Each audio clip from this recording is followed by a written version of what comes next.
Nah, sekarang kita masuk pada sifat populasi yang kedua, yaitu natalitas atau laju kelahiran. Natalitas adalah kemampuan bawaan populasi untuk bertambah. Di alam, angka kelahiran bervariasi sesuai dengan keadaan lingkungan. Angka kelahiran umumnya dinyatakan dalam bentuk angka atau laju yang dihitung berdasarkan jumlah individu baru per satuan waktu per satuan populasi. Nah, jadi rumusnya yaitu B sama dengan delta N besar N kecil per T pada angka kelahiran untuk berbagai kelompok umur yang berbeda. Sementara ada B kecil yaitu delta N besar N kecil di per N delta T. Nah, maksudnya di sini adalah B besar ini untuk mengukur angka kelahiran untuk berbagai kelompok umur yang berbeda. Misalnya untuk mengukur jumlah kelahiran pada umur 30 sampai 35 misalnya, itu digunakan rumus B besar. Sementara untuk mengukur jumlah kelahiran secara keseluruhan itu digunakan B kecil. Sekarang kita masuk pada macam-macam natality. Yang pertama ada physiological natality, yaitu jumlah individu maksimum yang dapat diproduksi di bawah kondisi normal. Yang kedua ada realized natality atau jumlah individu sebenarnya, lebih kecil dari physiological natality. Nah, jadi perbedaan antara physiological natality dan realized natality, kalau physiological natality yaitu jumlah individu maksimum yang dapat diproduksi di bawah kondisi normal. Maksudnya yaitu pada kondisi normal, misalnya contoh manusia, satu pasangan itu dapat melahirkan misalnya 6 atau 5 atau sampai 8 anak misalnya. Nah, sementara pada kondisi realized natality yaitu jumlah individu yang sebenarnya atau kondisi real, misalnya di Indonesia yaitu ada program yang namanya keluarga berencana. Nah, pada program keluarga berencana itu disarankan untuk melahirkan hanya 2 anak saja. Jadi pada kondisi ini yaitu kondisi real di mana yang terjadi pada suatu wilayah tertentu. Nah, kemudian ada growth birth rate, jumlah kelahiran dalam populasi 10 kelahiran per 100 individu. Selanjutnya ada specific birth rate, jumlah kelahiran pada umur atau jenis kelamin tertentu. Dan yang terakhir ada reproductive capacity atau jumlah individu anak yang dapat dibesarkan per individu induk.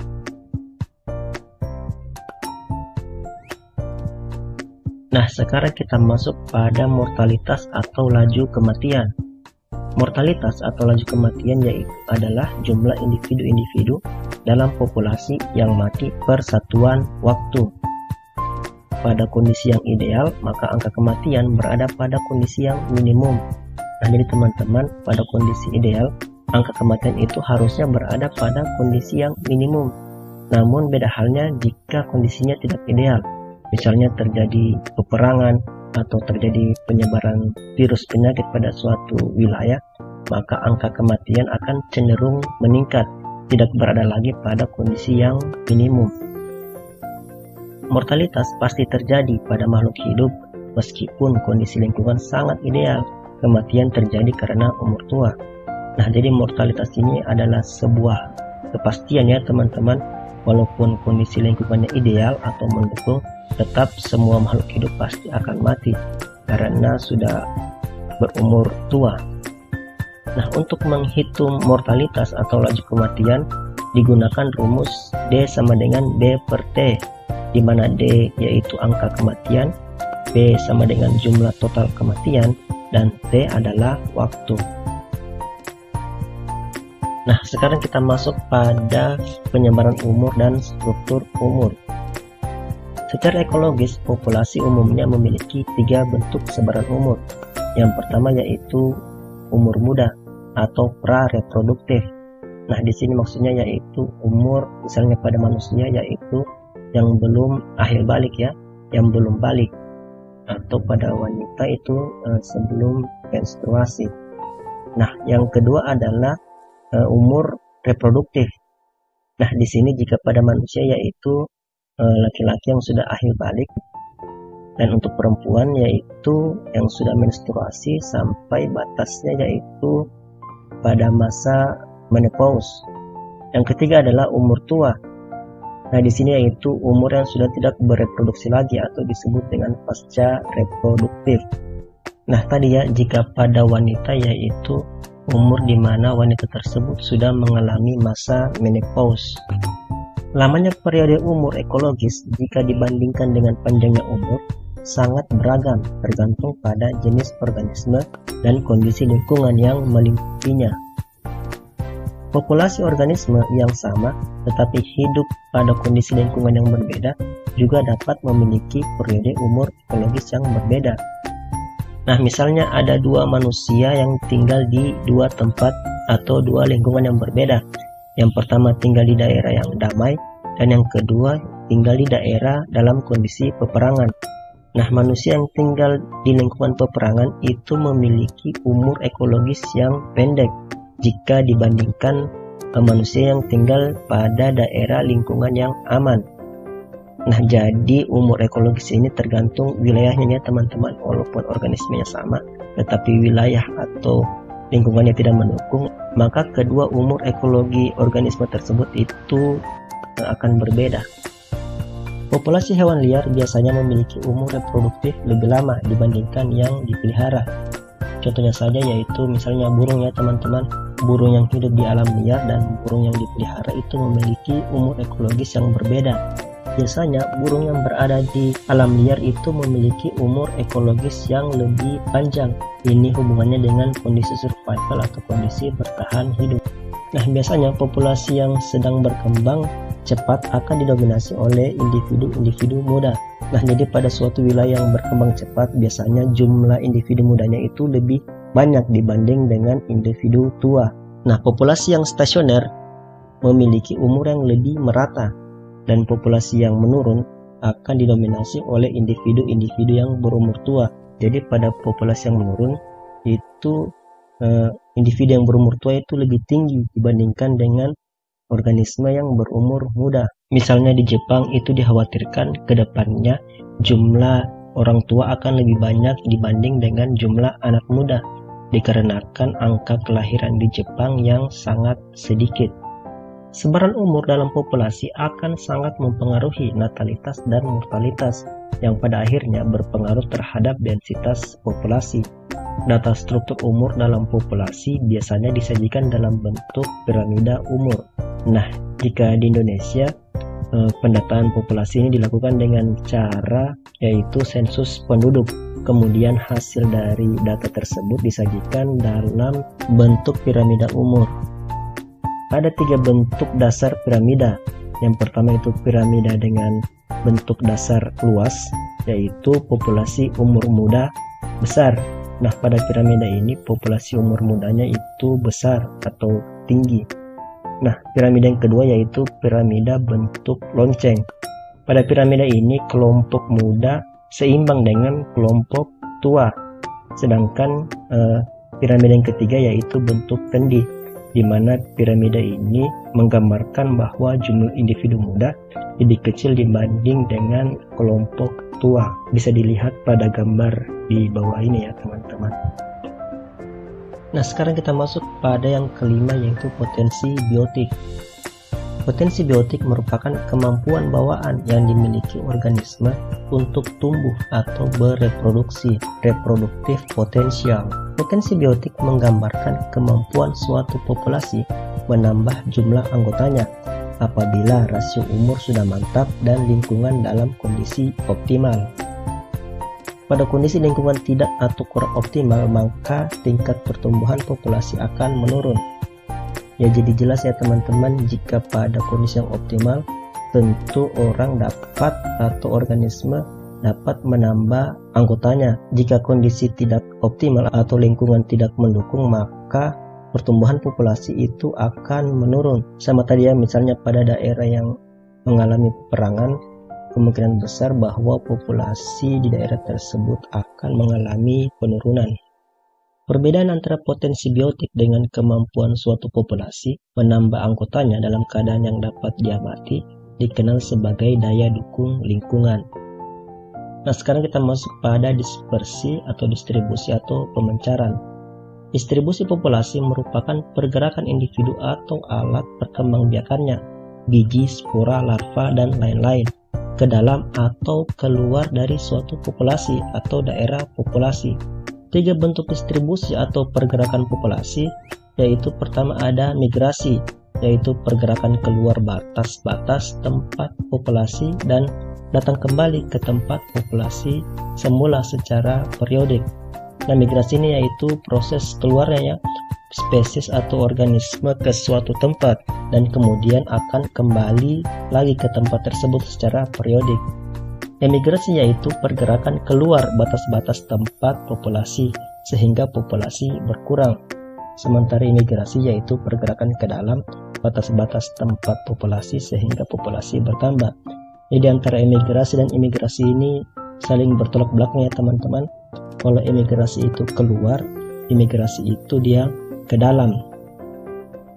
3 pola dasar penyebaran populasi yang berupa penyebaran individu. Yang pertama itu acak atau random. Ini jarang terjadi di alam ya, karena di alam itu teman-teman dia berada pada suatu keteraturan. Yang kedua yaitu penyebaran secara merata. Biasanya terjadi apabila kompetisi antar individu-individu sangat tajam dalam memperebutkan ruang hidup yang sama. Ya, jadi jelas ya teman-teman, ketika ada perebutan wilayah, biasanya akan terjadi kompetisi. Nah, jika organisme tersebut kalah, maka organisme tersebut harus keluar dari tempat tersebut. Nah, di situ akan terjadi penyebaran. Yang ketiga yaitu berkelompok atau clumped. Berkelompok secara acak atau random, clumped berkelompok secara merata, di mana penyebaran kelompok dalam suatu daerah membagi ruang hidup yang sama dan berkelompok secara besar. Nah, jadi di sini yaitu penyebarannya secara berkelompok ya teman-teman, ada yang secara acak dan ada yang secara merata, tapi penyebarannya dalam bentuk berkelompok. Penyebaran juga dipengaruhi oleh luas daerah dan jumlah populasi. Pada daerah yang luas dengan jumlah individu sedikit, maka sebarannya akan relatif jarang. Ya jelas ya teman-teman, ketika wilayahnya luas tetapi individunya sedikit, tentu penyebarannya akan relatif jarang ya. Penyebaran atau pergerakan sangat dipengaruhi oleh faktor penghalang, barrier, dan kemampuan individu atau alat perkembangbiakannya untuk berpindah. Secara genetik, pergerakan individu-individu dari suatu populasi sangat menguntungkan karena akan memberikan kemungkinan tetap terjaganya variasi genetik dan dapat menghindari kemungkinan terjadinya kepunahan. Nah, jadi teman-teman, secara genetik bahwa penyebaran ini memiliki keuntungan. Keuntungannya apa? Yaitu keuntungannya untuk meminimalisir terjadinya kepunahan.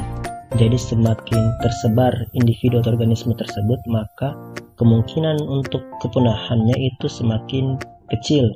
Nah, kenapa bisa misalnya pada suatu daerah itu terkumpul semua satu jenis organisme tertentu?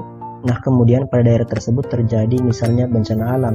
Nah, ketika terjadi bencana alam yang besar, maka organisme tersebut yang terkumpul di suatu wilayah tersebut tentu akan habis atau mati ya karena bencana alam. Nah, dengan adanya pergerakan atau penyebaran, tentu organisme yang ada di luar wilayah tersebut yang terkena bencana tadi itu tidak akan mengalami kematian, sehingga kepunahan dapat diminimalisir atau kepunahan dapat dicegah.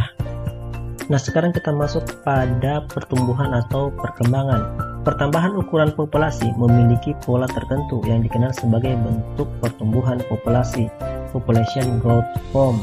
Secara teoretik, pertumbuhan populasi terjadi secara eksponensial. Itu seperti terlihat pada gambar di sampingnya teman-teman, grafiknya itu meningkat seperti yang saya jelaskan tadi di awal-awal tentang teori Thomas Robert Malthus. Populasi tersebut itu semakin lama semakin meningkat. Dari bentuk kurva populasi tumbuh tidak pernah berhenti, makin lama makin cepat. Pertumbuhan eksponensial dapat terjadi hanya apabila faktor lingkungan tak terbatas, tidak ada faktor apapun yang membatasi. Ya jelas ya, kalau tidak ada faktor lain yang membatasi, tentu populasi terus akan meningkat. Misalnya saja kebutuhan pangan, ketika kebutuhan makanan itu ada atau tersedia, tentu populasi terus akan meningkat. Beda halnya dengan ketika kebutuhan makanan itu berkurang, maka akan terjadi kelaparan sehingga populasi akan menurun atau akan mengalami penurunan.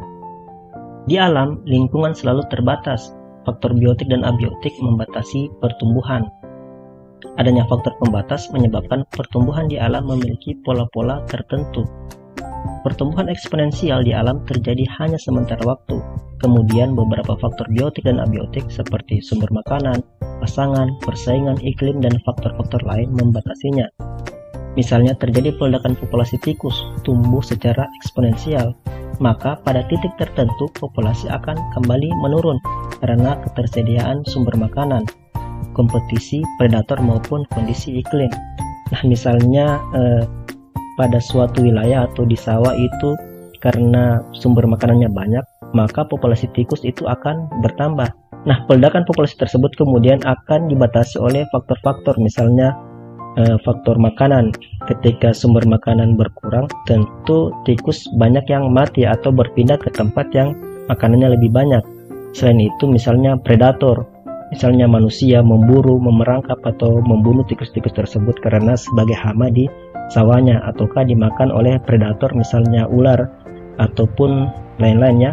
Atau juga kondisi iklim, misalnya musim hujan yang menyebabkan kondisi sawah tersebut tergenang sehingga tempat tikus tersebut itu kebanjiran, dan tentu tikus tersebut harus pindah ke tempat yang lebih memungkinkan untuk kehidupannya biar tidak kebanjiran ya. Oke teman-teman, mungkin sampai di sini dulu pertemuan kita kali ini. Materinya cukup panjang ya, lebih dari 30 menit, tapi tidak ada masalah ya. Mudah-mudahan teman-teman paham dengan materi yang saya bawakan hari ini. Nah, saya akhiri pertemuan kali ini.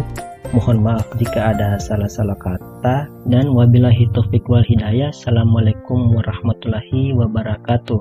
Kita kembali ke grup WA ya teman-teman.